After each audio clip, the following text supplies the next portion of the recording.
Tonight on Reporting Scotland, an Amazon depot in Inverclyde is closed for 9 hours after bomb disposal experts are called to deal with a suspicious package. A man's found guilty of raping a 14-year-old girl who thought he'd stopped to help her when her bike got a flat tyre. The campaign to help farmers recognise the signs when their mental health begins to deteriorate. I was quite lucky compared to some. I never really got the length of being suicidal. But I feel that, had I let it go on, I really could have come to that stage. Also on the programme, we look ahead to the weekend's League Cup semi-finals with Hibs, Rangers, Celtic and Motherwell bidding for glory. And he's the Scottish photographer who's met some of the world's most famous people. For now, a new retrospective reflects on Harry Benson's early career. Hello, good evening. Bomb disposal experts were called to the Amazon depot in Gourock after a suspicious package was found early this morning. A man's been convicted of raping a 14-year-old girl in a car park behind a supermarket in East Renfrewshire. At the High Court in Glasgow, the trial of a mother accused of murdering her toddler daughter has heard she told her sister-in-law that she laid the infant on a bed, then took a pillow and put it on her face.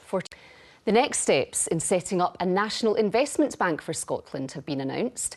The First Minister said a public consultation will be held to hear the public's views as the Scottish Government attempts to boost growth.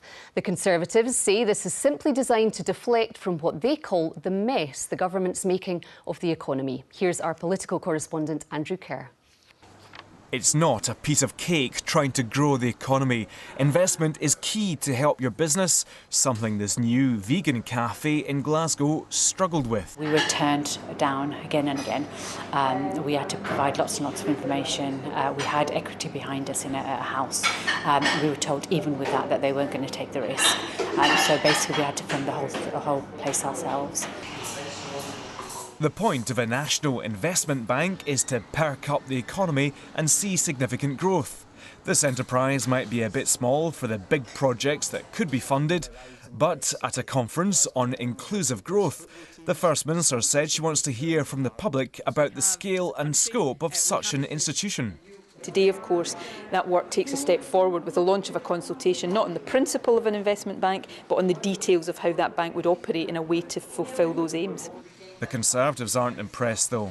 I actually think that the announcement that we've had on this is just to deflect actually from the mess that the SNP are making of the economy. About 7 years ago we had an announcement on a Scottish Business Development Bank and we've seen nothing come from that. Attention is focused on growing the economy, but how do you do that in a fair and inclusive way? That was the point of the discussion here. Perhaps higher taxes could be one answer. The research that we've done shows that, in fact, tax rates could be increased at the top levels without necessarily having a negative impact on growth. Apart from the Conservatives, there seems to be a consensus among Scotland's political parties for tax rises. But of course, business leaders have their concerns. I think the evidence is that individual taxation can be a disincentive to people starting businesses and growing businesses. So any tax increases need to be measured very, very carefully on their potential impact. Back to business in the cafe, ministers are considering serving up substantial changes to tax bands to fund public services. They're looking around for a willing partner to buy into their budget. It's a hot topic that will be debated at the Scottish Green Party conference this weekend. Andrew Kerr, Reporting Scotland. A campaign to raise awareness of mental health issues experienced by young farmers in Scotland has been recognised nationally. The President of the European Council, Donald Tusk, has said the leaders of the remaining 27 EU states have agreed to discuss a trade deal with Britain among themselves. The Prime Minister, Theresa May, said she remains positive, but there was still more to be done to secure a deep and special partnership. Well, our business and economy editor, Douglas Fraser, is in Brussels for us. So, Douglas, just what do you think Theresa May has achieved this week?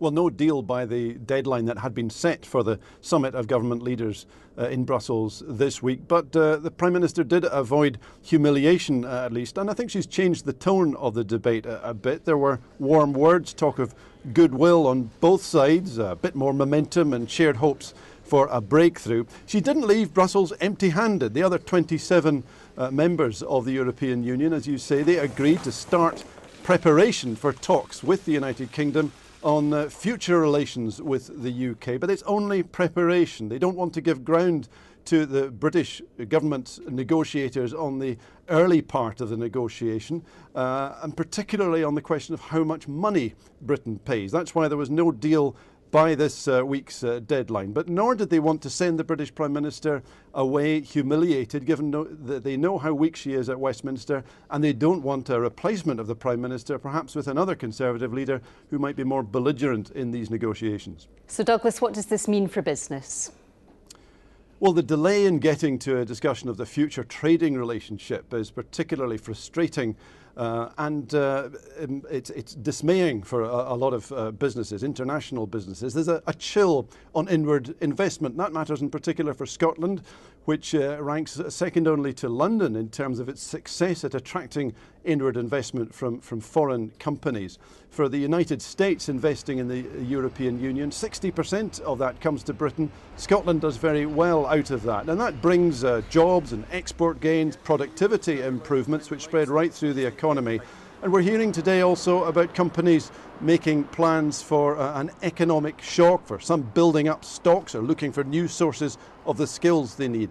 In the finance sector, firms there are already going further. They're making moves to protect what they see as the interests of shareholders and customers by relocating at least some jobs outside of the UK into other European countries, so that they can stay within the European single market in future. So from the finance sector today, a warning that they can take their foot off the accelerator of that process if the transition deal becomes a bit clearer much sooner than it seems to be doing at the moment. While they say they're hoping for the best, they're planning for the worst.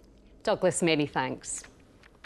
A double-decker bus became wedged under a bridge in Aberdeen this afternoon. The accident happened on Riverside Drive at the Wellington Suspension Bridge. No passengers on the bus were injured and the bridge was not damaged. The Defence Secretary, Sir Michael Fallon, has said no other industry has as much certainty as shipbuilding on the Clyde as he moved to allay union concerns over future Navy orders, with work on a new Type 31E frigate to be open to bids from around the UK. The Unite Union said it was not sure it could trust the government promises on future orders. Here's our business correspondent, David Henderson.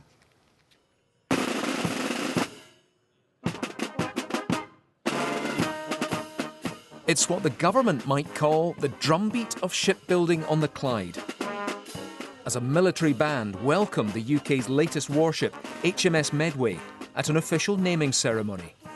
May God bless her and all who sail in her. But is the party already over for shipbuilders here, with no future guarantees that this yard will win contracts? Beyond those, it's already signed. The Defence Secretary told me, no, you won't find a better deal. The Clyde is turning out frigates. I cut steel on the first one back in July, HMS Glasgow. There will be 7 other heavy frigates. That's 20 years' worth of work. There's no other industry in Britain that has such certainty. But the way the Royal Navy's buying its warships has changed. Yards right around the UK are now being offered the chance to bid for work, as they did when the aircraft carriers were built in sections.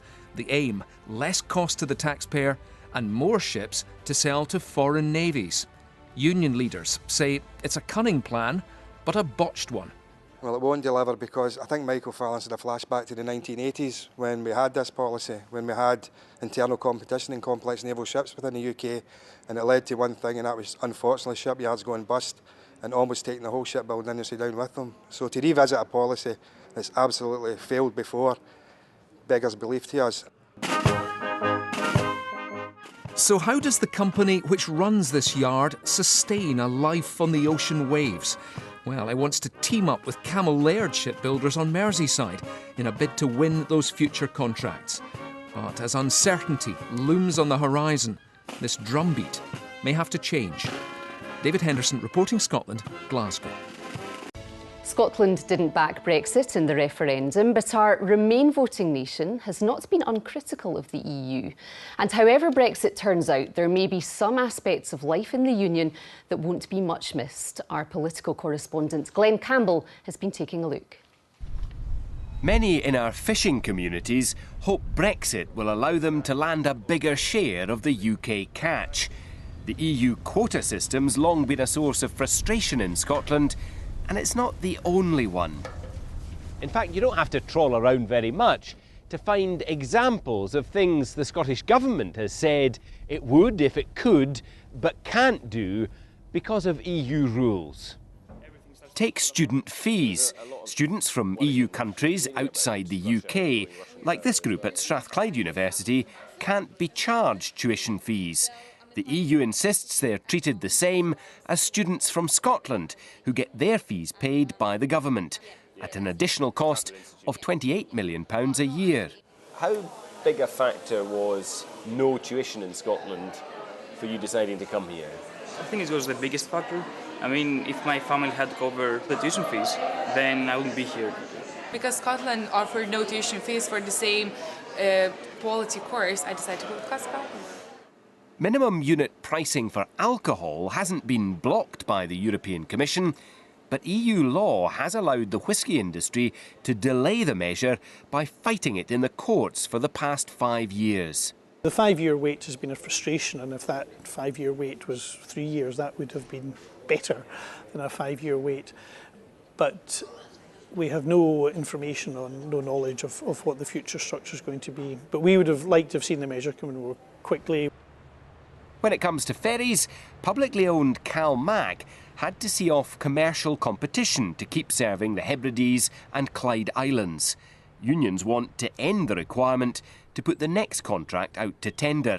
I think overall leaving the EU will have a positive impact. And with regards to ferry tendering, it's creating uncertainty for the workforce, it's created uncertainty for the islanders, and it's a total waste of money where every 6 years or so millions of pounds are spent on a tendering process when we believe it should just be in public ownership.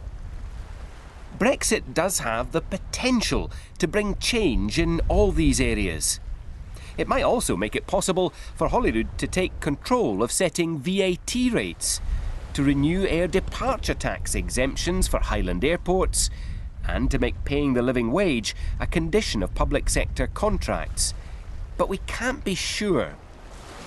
The extent to which EU influence is swept away by Brexit will depend on the ebb and flow of negotiations. The UK might agree to keep some things the same to secure a good trade deal with the EU. And where it does not, it will have to create rules of its own. In any event, Scottish ministers are convinced Brexit will be bad. Do you accept there are some opportunities for the Scottish Government in Brexit? I have to say I see no benefit that outweighs the significant negative impact that we would see from Brexit, the loss of jobs, the loss to the economy, and indeed the loss of skills. So I don't see any benefit that outweighs the negatives at all. Whether you fear Brexit or not, it will certainly bring change. Glenn Campbell, reporting Scotland. Now it's League Cup semi-final weekend at Hampden Park with the Scotland and Edinburgh rugby player John Hardy has been suspended pending an investigation. I should have done better. That's the verdict of the world-renowned Scottish photographer Harry Benson on his own work. And that's Reporting Scotland for now. I'll be back with the headlines at 8, and then Christopher and I will have the late bulletin just after the 10 o'clock news. Until then, from all of us on the team right around the country, have a great evening. Bye-bye for now.